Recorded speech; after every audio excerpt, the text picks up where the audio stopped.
الحمد للہ رب العالمین، الصلاۃ والسلام علی رسولہ الامین وآلہ واصحابہ اجمعین والعاقبۃ للمتقین۔ بزرگان محترم، عزیز نوجوانوں، بچوں، السلام علیکم ورحمۃ اللہ وبرکاتہ۔ اعوذ باللہ من الشیطان الرجیم، بسم اللہ الرحمن الرحیم۔ ومن آیاتہ ان خلق لکم من انفسکم ازواجا لتسکنوا الیہا وجعل بینکم مودۃ ورحمۃ، وكما قال الله تعالى هو الذي خلقكم من نفس واحدة وجعل منها زوجها ليسكن إليها، صدق الله مولانا العظیم۔ پہلی آیت میں نے سورہ روم کی پڑھی ہے، جس کا لگ بھگ ترجمہ یہ ہے کہ اللہ کی نشانیوں میں یہ ہے کہ اس نے تمہیں میں سے تمہارے جوڑے بنائے تاکہ تم ان کے پاس سکون حاصل کرو، اور تمہارے درمیان محبت اور رحمت ڈال دی۔ دوسری سورہ اعراف کی آیت ہے، اللہ نے پہلے نفس سے، پہلے انسان سے اس کا جوڑا بنایا تاکہ وہ اس کے پاس سکون حاصل کر سکے۔ عورت اور مرد کا ایک ایسا رشتہ ہے، کوئی چاہے نہ چاہے عمر کے خاص حصے کے بعد میں دونوں میں یہ طلب بڑھ جاتی ہے، چاہے وہ مرد ہو یا عورت ہو۔ عورتوں میں یہ خواہش تھوڑی کم ہوتی ہے مردوں کی بنسبت، اور یہ فطری چیزیں ہیں جس قوم نے ٹالنے کی کوشش کی، جس نے بچنے کی کوشش کی وہ بگڑ گئی، جو اس میں بہت زیادہ انوالو ہو گئی وہ بھی بگڑ گئی، اور یہ ساری مثالیں ہمارے سامنے ہیں۔ اللہ تعالیٰ نے جو نبیوں کو بھیجنے کا سلسلہ شروع کیا وہ پہلے دن سے واضح تھا کہ جب کبھی نسل انسانی میں بگاڑ آئے گا، اللہ تعالیٰ اپنی ہدایات انسانوں کے ذریعے ان تک پہنچائے گا۔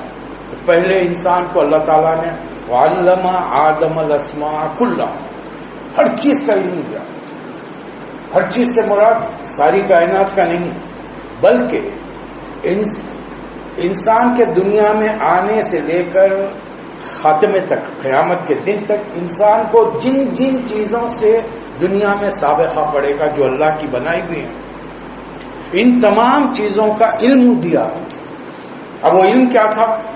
ایک چیز ہے، اس کی خوبیاں کیا ہیں، اس کی خامیاں کیا ہیں، اس کے گڈس کیا ہیں، اس کے بیڈس کیا ہیں، استعمال کرو۔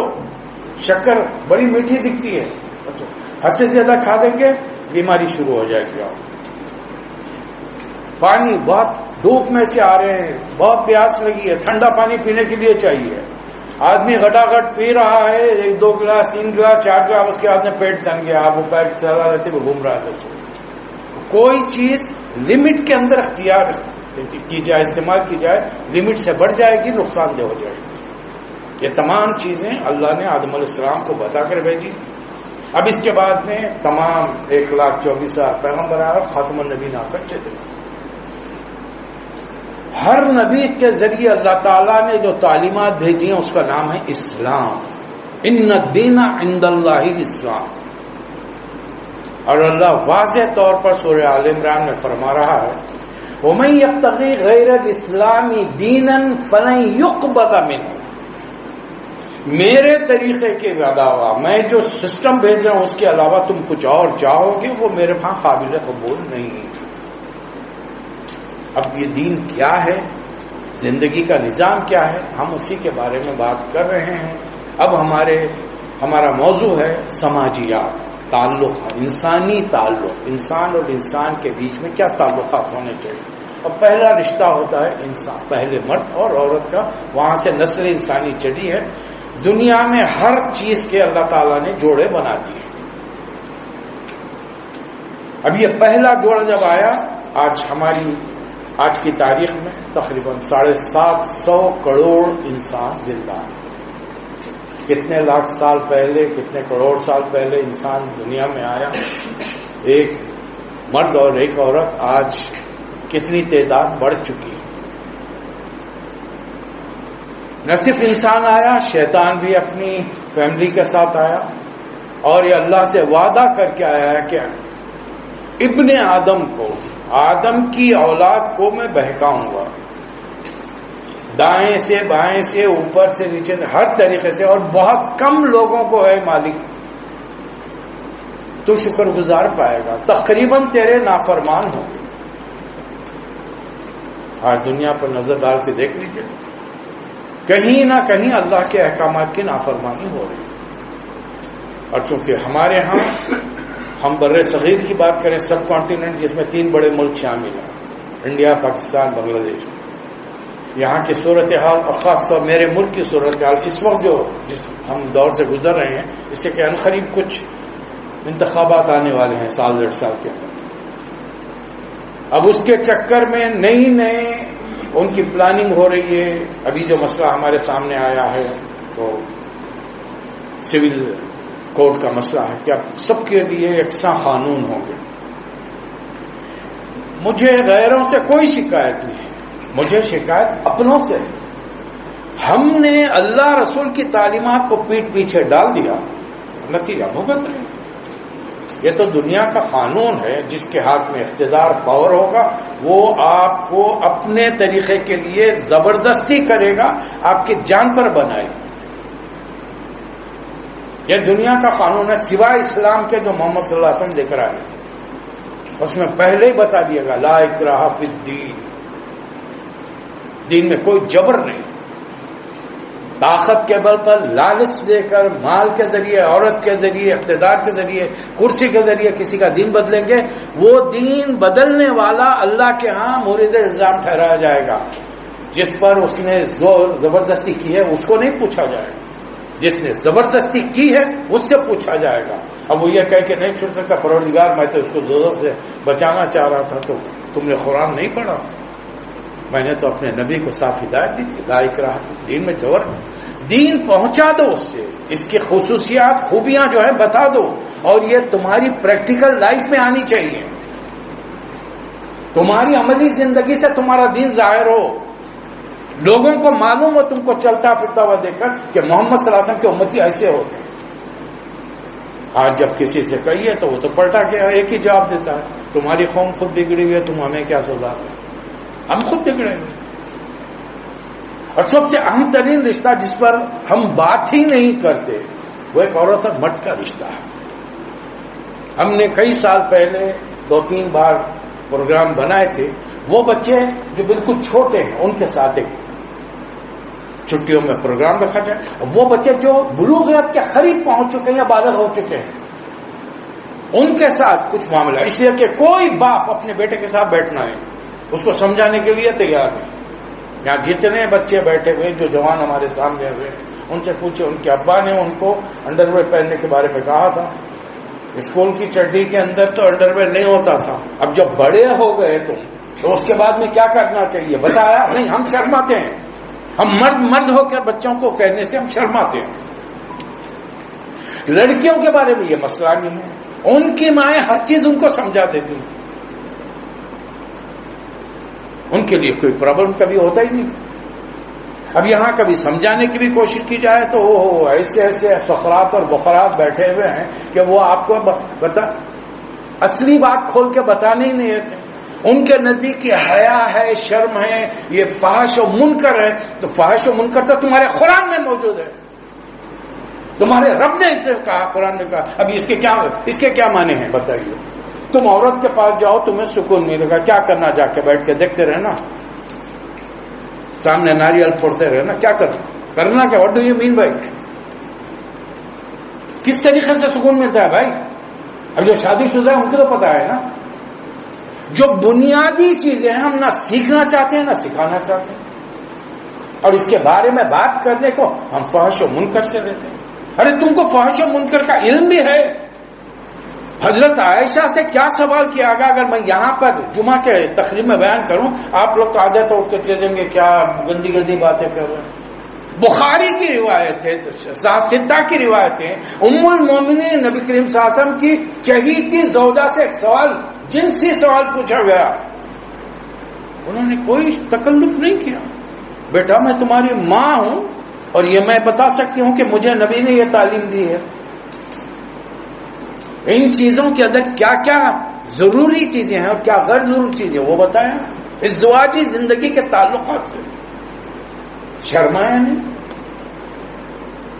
لیکن آج ہم اس کے بارے میں، اور نتیجہ، اس کا نتیجہ کیا نکلا؟ نتیجہ سامنے ہے. وہ ہمارے سول کوڈ میں، ہماری شریعت میں دخل ہے. کئی ایشوز لے کر بیٹھے. اب یہاں پر ہماری تعلیمات کیا ہیں اس کے بارے میں گفتگو ہو رہی ہے کہ پہلی چیز، اسلام نے جو قانون بنایا ہے، قانون کا مقصد کیا ہے؟ عورت اور مرد ایک خاص اسٹیج میں جانے کے بعد اپنی سوسائٹی میں دیکھیں کون سا رشتہ کس کے لیے مناسب ہے. لڑکے کے لیے لڑکی کیسے مناسب اور لڑکی کے لیے کس قسم کا لڑکا مناسب. نبی صلی اللہ علیہ وسلم نے حدیث میں فرمایا لوگ شادی کرتے ہیں چار بنیادوں کی، چار چیزوں کی وجہ سے. مالیہا، مال کی وجہ سے، جمالیہا، خوبصورتی کی وجہ سے، نسبیہا، خاندان کی وجہ سے، او دینہا، یا دین کی وجہ سے. اور تم لوگ دین کو ترجیح دو. نہیں، ہمارے گھروں میں نہیں. ہمارے گھروں میں اگر لڑکا پڑا ہوا ہے، شرابی ہے، جواری ہے، کیا کر رہا ہے نہیں معلوم، پوزیشن اچھی ہے، گھر پر گاڑی ہے، ذاتی گھر ہے، اس کا لڑکی کو دے دو، چاہے لڑکی کی زندگی جہنم میں چلی جائے. چاہے لڑکا پڑھا لکھا ہو یا نہ ہو، صرف بزنس کی وجہ سے اس کے پاس دولت جمع ہوگی. لڑکی کتنی ہی اعلیٰ تعلیم یافتہ کیوں نہ ہو. ہم دین کو ترجیح نہیں دیتے، اور دین ہمارے پاس کام بند ہو کے رہ گیا ہے. دین ہمارے پاس مسجد میں بند ہو کے رہ گیا ہے. مؤذن ہے، اذان دینے والا، یہ دیندار ہے، داڑھی ہے اس کی، پیش امام ہے، نماز پڑھانے والا، یہ دیندار ہے. بقایا دیندار ہے نہیں ہمارے پاس. جبکہ رسول اللہ صلی اللہ علیہ وسلم کا ہر امتی دیندار ہے. اس کو کائنات کی سب سے بڑی حقیقت کا پتہ ہے. اس کائنات کا بنانے والا، چلانے والا، خالق، مالک ایک اللہ ہے. اس سے بڑھ کر دنیا کی کوئی تعلیم نہیں ہے. اس پر کہ ایک مسلمان جم جائے، نماز نہ پڑھے، روزہ نہ رکھے، حج نہ کرے، زکات نہ دے، جنت میں جائے گا. ان چیزوں کو ہم توجہ نہیں دیتے. پہلی چیز جو انسان اسلامی معاشرے، سوسائٹی، اللہ تعالیٰ ہمارے درمیان چاہتا ہے کہ عورت اور مرد کے تعلقات بہت اچھے ہوں، اور ایک پرٹیکولر ایج میں پہنچنے کے بعد دونوں کا نکاح ہو جائے. تو اس کے لیے کفو تلاش کرو، برابری کے رشتے کرو. نہ غریب، انتہائی غریبوں میں مالداروں میں شادی کر لے، نہ مالدار ایک دم غریبوں میں جا کے شادی کر لے. تو تمہارے لیول ہونا چاہیے، تمہارے خاندان کا، تمہارے آمدنیوں کا، ہماری موجودہ صورتحال کا. ہاں، پرانے زمانے میں تھے ہوں گے اسمارٹ فون، کوئی بہت بڑے ملک کے بادشاہ ہوں گے، تو ابھی بھی آتے ہیں یوٹیوب کے اوپر. آخری مغل امپائر کا آدمی سڑک پہ بیٹھا ہوا بھیک مانگ رہا. اب خاندان بتا کے، نام بتا کے چاٹیں گے اس کو. اس وقت صورتحال کیا ہے وہ دیکھنا ہے. ان رشتوں کو جب طے ہو جائے تو اولین فرصت میں ان کا نکاح کرو. ماں باپ ذمہ دار ہیں. اگر نوجوان بچوں سے جو چڑھتی ہوئی عمر کے ان سے گناہ ہوتا ہے، ماں باپ ذمہ دار ہیں. اللہ ماں باپ کو پکڑے گا. نہیں، آج کل وہ سسٹم ہی نہیں. آج کل کے بچے ہم کو سکھاتے ہیں، اپنے ماں باپ کو سکھاتے ہیں میں پہلے پڑھ لوں گا. پڑھتے جا رہے ہیں. اچھا، وہ پڑھنے کے دوران میں کے جی سے لے کر گریجویشن، پوسٹ گریجویشن تک لڑکیوں کا ساتھ. میں 10 سالوں کی بات کر رہا ہوں. ہمارے پاس 2 اسکول نہیں ہیں یہاں پر. گلف کے دوسرے اسٹیٹ میں ہو سکتے ہیں، یہاں نہیں ہے. کتنا اچھا دکھ رہا ہے. ایک چھوٹی سی بچی پری جیسی، ایک فراک پہنی ہوئی ہے، گوری گمٹی آ رہی ہے. بس اب ٹیچر اسے بٹھا رہی ٹیبل کے اطراف میں، ادھر ایک لڑکا، ادھر ایک لڑکی، ادھر ایک لڑکا، ادھر ایک لڑکی. اب بچہ، چھوٹا بچہ، وہ چڈی کے اندر، انہیں بھی اچھا دکھ رہا. اب جو بچپن سے دیکھتے ہوئے آ رہا ہے اس لڑکی کی اٹھان، اور وہ لڑکی اس لڑکے کی جوانی کو دیکھتے ہوئے آ رہی ہے، آہستہ آہستہ بڑے ہو رہے ہیں. اور ایک جیسی بالغ ہو جائیں گے، بہت سارے جنسی جذبات بیدار ہوں. ہر 6 گھنٹے کے بعد میں بھوک لگتی ہے نہیں لگتی ہے؟ کوئی الارم ہے آپ کے پاس کہ فوری نہیں اب دوپہر کا کھانا مجھے کھانا ہے، رات کا کھانا کھانا ہے، ناشتہ کرنا ہے؟ کوئی الارم بج رہا ہے آپ کے پاس؟ کیسے پتا چل رہا ہے آپ کو؟ اندرونی چیز ہے. مجبور کریے اب نہیں کھاؤں گا تو کمزوری ہوگی, نڈال ہو جاؤں گا, پیٹ میں جلنا ہوا, جکڑن ہو رہی ہے. اسی طریقے سے فطرت ہے. فطری طور پہ پرٹیکولر ایج میں آنے کے بعد میں وہ تقاضا شروع ہو گیا آپ سے. اب اللہ چاہتا کہ اس تقاضے کے لیے نکاح کرو. اس کے لیے قرآن نے حسن کا ہا سواد نون, حسن کہتے ہیں قلعے کو, اسی سے محسنہ بنی ہے. کیا مطلب ہے؟ وہ لڑکی, وہ عورت جو قلعہ بند ہے, قلعہ حفاظت کے لیے بنایا جاتا ہے, اسی لیے لڑکی کو محسنہ کہا گیا. اس کی جان مال عزت آبرو کی حفاظت باپ بھائی شوہر بیٹا یہ 4 افراد کریں حقیقی, جن سے اس کے نکاح نہیں ہو سکتے. حقیقی چاچا ماموں, حقیقی بھانجا بھتیجا, جن سے اس کے نکاح ہی نہیں ہو سکتے کسی بھی قیمت پر. اور یہ پورے اس کے ریسپانسبل ہر اعتبار سے. یہ اسلام کی تعلیمات نمبر 1. نمبر 2, بدکاری کو غلط طریقے سے عورت اور مرد کے رشتے کو حرام قرار دیا گیا. اس کو پھر بعد میں جا کر پرٹیکولر اسٹیج میں سزا دے دی گئی, رجم. یہ ہماری سزا نہیں, یہ سزا اللہ تعالیٰ نے توریت میں نازل کی تھی. موسیٰ علیہ السلام کی امتیوں کی ہے یہ سزا. رسول اللہ صلی اللہ علیہ وسلم نے اس کو برقرار رکھا ہے. کوئی شادی شدہ مرد یا عورت, ایک آدمی گھر میں بیوی رکھتا ہے, ایک عورت گھر میں شوہر رکھتی ہے, پھر بھی اپنی خواہش کو اور مزید پورا کرنے کے لیے غیروں سے تعلق رکھتے ہیں, یہ کہلاتا ہے زنا. بیچلر بھی کر سکتے ہیں, شادی شدہ کے لیے توریت کی سزا یہ ہے کہ دونوں کو پکڑا جائے, گناہ ثابت کیا جائے, گواہ پیش کیا جائے, اور گواہ 4 ہونے چاہیے. آپ قتل کر لیجئے, دنیا بھر کی عدالتیں 2 گواہوں پر اس آدمی کے خلاف موت کا فیصلہ صادر کر دیں گے. عورت کی حرمت عصمت کتنی اہم ہے اللہ کے نزدیک کہ اللہ 4 گواہ چاہتا ہے, اور 4 چشمدید گواہ, آئی وٹنس. کوئی فرق نہیں وہاں پر. میرا خیال ہے وہ لوگ ایسے تھے ہوں گے, نہیں ایسا ہوگا. اس قسم کا اسٹیٹمنٹ دینے والے کو قذف 80 کوڑے پڑیں گے. آئی وٹنس کا ہاں میں نے دیکھا ایسا ہوتے ہوئے. اب اس کے بعد میں لے جا کر اس عورت کو ایک گڑھا کھودا جائے گا, کاندھوں تک گڑھا کھود کر اسے گڑھے میں کھڑا کیا جائے گا, دور سے پتھر مار کر اسے مارا جائے گا. اس وقت تک پتھر مارے جاتے رہیں گے جب تک کہ اس کی موت واقع ہو. اور مرد کو ویسے ہی اوپر زمین پہ کھڑا کر کے 4 طرف سے پتھروں کی بارش ہو. اب کیسی موت آئے گی سوچیے آپ, کتنی دردناک موت ہوگی اور کتنی دیر میں ہوگی. اچھا یہ سب قصے کہانیاں نہیں ہیں. دونوں واقعات, مرد کو رجم کرنے کے, عورت کو رجم کرنے کے واقعات رسول اللہ صلی اللہ علیہ وسلم کی حیات مبارکہ میں آپ موجود تھے. اس لیے کہ اللہ کا حکم ہے تم میں سے گروپ وہاں موجود ہو جب سزائیں دی جا رہی اسلامی, تاکہ دیکھنے والوں پر اتنی ہیبت طاری ہو جائے کہ وہ کبھی یہ تصور میں خیال نہیں, ان کے خیالوں میں یہ بات نہ ہو کہ میں ایسا گناہ کر سکتا ہوں اور بچ کے نکل جاؤں گا. آج نہیں ہے, آج تو اتنی سہولتیں میسر ہیں, آپ اندازہ نہیں کر سکتے. تیسری چیز, نکاح کے لیے رشتوں کی قید, کن کن سے نکاح ہوگا کن سے نہیں ہوگا. قرآن مجید میں اللہ تعالیٰ نے پورے رشتے گرا دیے, تمہاری مائیں, تمہاری بہنیں, تمہارے حقیقی گنانے کے بنے سارے. اللہ نے بار باری آیت میں سورہ نساء میں خصوصی طور پر گرا وہ تمام عورتیں جو دوسروں کے نکاح میں ہوں.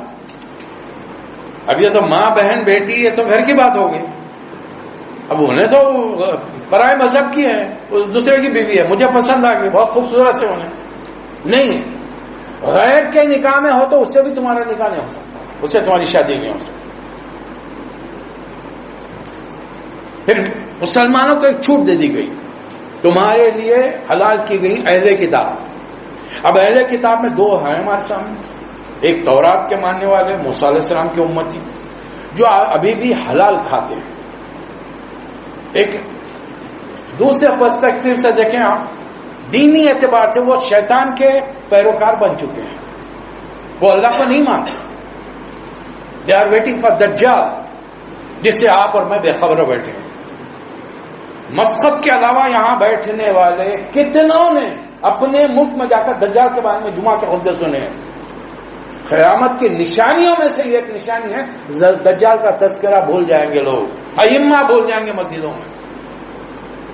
اور آپ کے لیے یہاں پر اسپیشل پروگرامز ہم نے کیے. وہ تو خدا کو دجال کو خدا مانتے ہیں.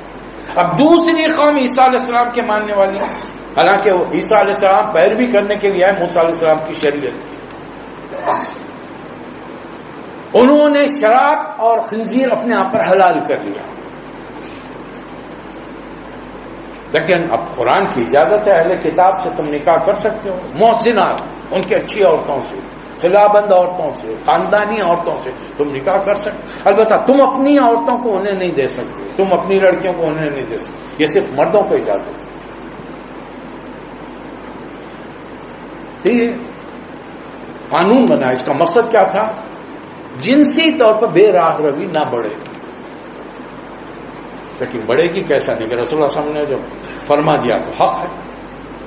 آخری زمانے میں لوگ جنسی تعلقات سر عام چلتے پھرتے جانوروں کی طرح کریں گے. اب یہاں ہم کو نظر نہیں آ رہا ہے، ہر ایک کے جیب میں موبائل رکھا ہوا ہے، اس میں سے ایک آپ کو نکل ہی جائے گی ڈاٹا نکالنے کے اندر. کتنے دیندار کیوں نہ ہو، الا ماشاء اللہ، میں 100% نہیں کہہ رہا، الا ماشاء اللہ. ایک صاحب تو وہ ہوں گے جو یوں نکال کے دیکھیں گے ٹنگ کی آواز کے ساتھ کیا آیا، لاہور والا. اب لاہور والا ہوتا میں 5 منٹ تو دیکھ. اب وہ 5 منٹ ہونے کے بعد جب دل بھر گیا تھا لاہور والا ہوتا ہے اللہ بلّہ جب ڈیلیٹ کری. اور اصل دیندار جو ہے انہیں یوں دیکھتے کہ ساتھی بغیر دیکھے ڈیلیٹ کر دیتا ہوں. لیکن اصلی دیندار کا مطلب یہ نہیں سمجھ لینا کہ خالی میں ڈیلیٹ کر دے کے پکا مسلمان بن گیا. میں جب تک اسلام کو جانوں گا نہیں میں مسلمان نہیں بن سکتا. اور وہی چیز آپ کے سامنے پیش کی جا رہی ہے. عورت اور مرد کا تعلق قرآن نے کیا بتایا؟ ہننا لباس لکم انتم لباس لہن. تم ایک دوسرے کا لباس ہو. لباس ہم کیوں پہنتے ہیں ہمیں؟ تاکہ ہمارا جسم چھپا رہے، خاص اعضاء جسم کے چھپے ہوئے رہیں، جس کو ہم چھپانا یعنی چھوٹا بچہ ہمارے گھر کا ہوگا، گھر میں بغیر کپڑوں کے گھومتا رہتا ہے. ذرا کوئی اجنبی گھر میں داخل ہو گیا، اب اس کا پہلا ہاتھ کہاں جاتا ہے؟ لڑکے کا. اور وہ بھاگتا ہوا جاتا ہے. کیوں؟ اس سے کہ حیا شعبۃ من الایمان، ایمان کی شاخ ہے. جس میں حیا نہیں وہ جو چاہے کرتا پھر. رسول اللہ کا ارشاد ہے، یہ فطرت میں رکھی گئی ہے. جب جسم ڈھانکنے کے لیے تو ڈھانک کے رکھو. وہ تمہارا لباس ہے، تم ان کا لباس ہو. اپنے تعلقات کو، اپنی باتوں کو جو نجی طور پر ہے، تمہارے لیے خصوصی ہے، اس کا لوگوں کے سامنے تذکرہ کرتے مت. ایک دور تھا ہماری نوجوانی کے زمانے میں لوگ باقاعدہ اپنی بیویوں کو پردے دار گھر کے اندر سے نکاح کر کے لائے ہیں. اب نہیں، گھر میں آ کے نہیں، میرے گھر کا طریقہ نہیں، پردہ نہیں کرتا. انہیں شلوار قمیض پہن لے کے پھر نہیں، ساڑی پہنا، اور بھی کتنی آدھا پیٹ دکھاتے ہوئے، پیچھے سے پوری پشت پیٹ دکھاتے ہوئے، آدھے آستین دکھاتے ہوئے. یہ جسم کے وہ اعضاء ہیں جس کو دیکھ کر انسان متاثر ہوتا ہے. جہاں بیٹھنے والے جتنے بالغ ہیں سب متاثر. اس ایج میں پرٹیکولر ایج سے گزر چکے ہیں، 14-15 سال کی عمر کے اندر یہ چیزیں شروع ہو جاتی ہیں. ان چیزوں کو سنکرنائز کر کے اللہ تعالیٰ بھیجتا ہے. اور اللہ تعالیٰ چاہتا پھر اس کے پہلے کہ کوئی بات ان کے رشتوں کی، اللہ تعالیٰ نے 2 باتیں بتا دی. وَلِلرِّجَالِ عَلَيْهِنَّ دَرَجَةٌ، مردوں کو عورتوں پر ایک درجہ فضیلت حاصل ہے. دوسری آیت میں، نساء کی آیت نمبر 34 میں، الرجال قوامون علی النساء بما فضل اللہ بعضهم علی بعض وبما انفقوا من اموالهم. اللہ نے بعضوں کو بعض پر فضیلت دی ہے، اس لیے مردوں کو عورتوں کا قوام، نگہبان بنایا گیا، کیئر ٹیکر بنایا گیا، اس لیے کہ وہ مال بھی خرچ کرتے ہیں. اب مرد کی ذمہ داری گزشتہ بار ہم نے کیا سنے کہ مرد جب نکاح کر کے لائے تو اس عورت کا کھانا پینا، اس کے کپڑے، اس کے رہنے کی جگہ اور باریاں، ایک سے زیادہ بیویاں ہوں تو باریاں مقرر ہوں. اب وہ پہلی والی کتنی کالی ہے، موٹی ہے، بدصورت ہے، جو تم کر کے لائے، تمہارے گھر والے کر کے لائے. بعض ایسے بھی نالائقوں کو میں نے دیکھا ہے، واقف ہوں میں ان سے. امی کی خواہش سے میں کر کے لا گیا. تیری امی کی خواہش تو اس کے اوپر کیوں ظلم کر رہا میرے بھائی؟ امی کی لاج رکھنے، ان کی زبان کی بات رکھنے کے لیے تو انہیں اس سے نکاح کر لیا، لا کے اس کو سڑا نہیں. باہر لے کے نہیں نکلتے، میں اسمارٹ ہوں، میں ہائٹ بیٹ کا ہوں، انہیں اتنی سی ٹنگ نہیں ہے. تمہاری اماں کو نظر نہیں آیا جب لے کر آ رہے تھے؟ بیٹے سے پوچھے نہیں بیٹا تجھے کس قسم کی چاہیے؟ اور تم اتنے جب تم فرما بردار ہو تو فرما برداری کا تقاضا یہ ہے کہ ماں کی بات کی لاج رکھتے ہوئے اس کے ساتھ زندگی خوش و خرمی کے ساتھ گزاری جائے. اچھا ناراض ہیں، 3 بچے پیدا ہو گئے، کیسے بھی ہوا میں خطا لکھ کے ڈال رہے تھے، پوسٹ کر رہے تھے. 3 بچے ہو، 4 بچے ہو، پھر ناراض کیا ناراضی ہیں؟ بولو نا کھل کے، مجھے کس قسم کی لڑکی چاہیے. لڑکی سے بھی پوچھا جائے کس قسم کا اسے لڑکا چاہیے. اور ہر کسی کو نہ شہزادہ ملتا ہے نہ پری ملتی ہے. جو قسمت ہم اپنے گھروں میں اٹھا کے دیکھیں، ہمارے بابا اسمارٹ تھے، امی بہت خوبصورت تھی، سب کی نانا دادی نانی، یہ سارے رشتے ہماری بہنیں، ہمارے رشتے دار خود ہمیں جو اولاد سب اسمارٹ ہے. ارے اللہ کی بنائی ہوئی مخلوق ہے بھائی. کسی کو بدصورت کہنے کا مطلب یہ کہ میں اللہ کی کاریگری پر تنقید کر رہا ہوں کہ مالک تو نے غلط بنا دیا اٹھا کے. اور خود اپنے آپ کو تو آئینے میں دیکھا، ہاں بھائی اللہ نے بہت ساروں کو اچھا بنایا ہے، رنگ روغن دیا ہے، ناک نقشہ دیا ہے، ہائٹ بیٹ دی ہے، صحیح ہے. سب کے تو ایسے نہیں ہے نا معاملہ. مرد پر جو ذمہ داریاں عائد کی گئی ہیں وہ صرف اتنی ہیں کہ وہ کھلائے پلائے برابر وہ جو خود کھاتا ہے، جس گھر میں رہتا ہے وہاں رکھے، جو ایسے کپڑے پہنتا ہے ویسے، اور باری مقرر. اب ایک ہی بیوی ہے تو باری کا سوال ہی نہیں. ناراض نہیں ہو، ناراضگی کھڑبڑ بند، جس گھر میں برتن ہوتے ہیں کھڑبڑ کی آواز آتے ہوئی. جب تک نکاح نہیں ہو گیا بات چیت چل رہی ہے، وہ ڈیٹنگ چل رہی ہے آج کل کے الفاظ کے اندر، لا حول ولا قوت الا باللہ، وہ چل رہی ہے، ملنا ملانا چل رہا ہے، ان کی ہر بات سر آنکھوں پر. شادیوں کے 4 دن ہونے دو، پھر اس کے بعد میں دونوں کا اصلیت کھل کے سامنے آ گئی. اب لطیفے کے طور پر 10 سال گزر گئے شادی شدہ زندگی. کسی نے شوہر سے پوچھا، بیگم بازو کھڑی بھی ہیں، شوہر سے پوچھا آپ کی بیوی کے بارے میں آپ کا کیا خیال ہے؟ میری بیوی میری زندگی ہے. اب اتنا سننا تھا کہ بیوی خوشی سے پلٹ کر شوہر کے لیے میٹھا بنانے کچن چلی گئی. جیسی بیوی باہر گئی، لعنت ہو ایسی زندگی پر. میری بیوی میری زندگی ہے. اور دوسرا جملہ کیا ہے؟ لعنت ہو ایسی زندگی. انسان کبھی بھی قانے نہیں رہ سکتا، اس لیے اللہ تعالیٰ نے مومنین کی صفت میں قانے کی قناعت کرنا، جو مل جائے صبر کرنا. میں نے ایک بات پر تقریر ختم کی تھی کہ کوئی عورت اپنے شوہر سے اپنے موبائل لیپ ٹاپ کو چھپاتی ہے، بات نہیں کرتی، تو اس کے کیریکٹر میں شک ہے. اور سیم یہی بات ہے میں مردوں کے لیے دوہرا رہا ہوں. اگر میرا موبائل ایکسیسیبل نہیں ہے میری وائف کے لیے، میری بیوی کے لیے، میرا موبائل میرے بچوں کے لیے ایکسیسیبل نہیں ہے، میرے بھائی کے لیے ایکسیسیبل نہیں ہے، میری بیٹی کے لیے ایکسیسیبل نہیں ہے، مائی کیریکٹر از لوز. مجھے اپنے آپ کو پارسا بتانے کی ضرورت نہیں. یہ پہلی کڑی شرط بتاتی ہے کہ تم کسی نہ کسی جگہ پر تم سے غلطیاں ہو رہی ہیں، فحش منکر ہو رہا ہے. چھپانے کی چیز وہی ہوتی ہے نا، دینداری تو ہوتی نہیں، کوئی اچھے کام تو ہوتے نہیں. چھپاتے کیا ہیں؟ بری چیزیں چھپاتے ہیں. جیسا پابندی لڑکیوں پر، عورتوں پر، چاہے وہ ہماری مائیں ہوں، بہنیں ہوں، بیٹیاں ہوں، بیویاں ہوں، اگر وہ اپنے شوہروں سے، باپوں سے، بھائیوں سے، بیٹوں سے چھپاتی ہیں، ان کے کیریکٹر میں شک ہوگا. اسی طریقے سے مرد اگر چھپاتا ہے تو اس کو بھی کیریکٹر میں شک ہوگا. ورنہ گزشتہ بار تقریر سننے کی تو بہت ساری مسکراتے ہوئے گئے ہوں گے. ساری ذمہ داری عورت پہ ڈال دی ہے مولوی صاحب. نہیں، جتنی ذمہ داری ان پہ ڈالے وہ ساری ذمہ داری ہماری بھی. اب عورتوں کی کیا ذمہ داری ہے؟ جب تم گھر میں موجود نہ ہو وہ اپنی عصمت کی حفاظت کریں، تمہارے مال کی حفاظت کریں، تمہارے بچوں کی حفاظت کریں. کسی کو تمہاری غیر موجودگی میں گھر میں آنے دیں، غیر مرد کو آنے دیں.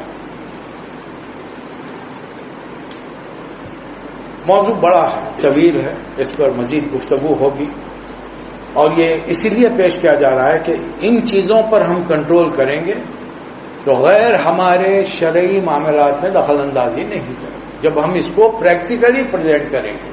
اب اسی میں اب ایک عورت مرد ہیں، دونوں بہت اچھے ہیں، ویل ایجوکیٹڈ، ویل کوالیفائڈ، بہت اخلاق کے، دونوں کو ایک دوسرے کی صحبت پسند ہے. نکاح کے بعد اب کریں کیا؟ اسلام نے اس وقت اس زمین پر ایک واحد کتاب ہے قرآن مجید، اللہ کا خالص کلام، جس میں نکاح یافتہ عورت اور مرد کے علیحدگی کا بندوبست کیا گیا ہے. کسی اور کتاب میں نہیں، کسی اور طریقہ زندگی کے اندر یہ چیز نہیں سوائے ہمارے. اب وہ کیا چیزیں ہیں مل جل کے رہنے کی، اور وہ کیا چیزیں ہیں جن کی بنیاد پر علیحدگی ہو سکتی ہے بغیر دشمنیوں کے. علیحدہ ایک چیز پسند نہیں ساتھ رکھنا ہے، چھوڑ دی. رکھنا ہو خوش اسلوبی سے رکھو، چھوڑنا ہو بہترین طریقے سے چھوڑو. یہ سمجھ کے دونوں کام کرو کہ میں اللہ کا بندہ محمد صلی اللہ علیہ وسلم کا امتی ہوں. یہ جس دن میرے اور آپ کے ذہنوں میں یہ بات بیٹھ جائے گی کہ میں اللہ کا بندہ ہوں جو مجھے 24 گھنٹے دیکھ رہا ہے. سورہ الق میں اللہ نے کیا فرمایا؟ علم یعلم بان اللہ یرا. کیا وہ نہیں جانتا کہ اللہ دیکھ رہا ہے؟ میں اور آپ نہیں جانتے اللہ مجھے دیکھ رہا ہے، 24 گھنٹے دیکھ رہا ہے، ایک ایک سیکنڈ، ایک ایک پل دیکھ رہا ہے. یہ احساس ہو. اور دوسرے کہ کتنے نبیوں نے آرزویں کی ہیں کہ کاش ہم محمد صلی اللہ علیہ وسلم کے امتی ہوتے. ہم کو اللہ نے گھر بیٹھے بنا دیا. جب تک ان باتوں کا ہم کو احساس نہ ہوگا، ہمارے اپنے بچوں کو، گھر والوں کو احساس نہ ہوگا، اس وقت تک دین سمجھنا مشکل، اس پر عمل کرنا مشکل. اللہ تعالیٰ مجھے اور آپ کو توفیق عطا فرمائے. وآخر دعوانا ان الحمد للہ رب العالمین.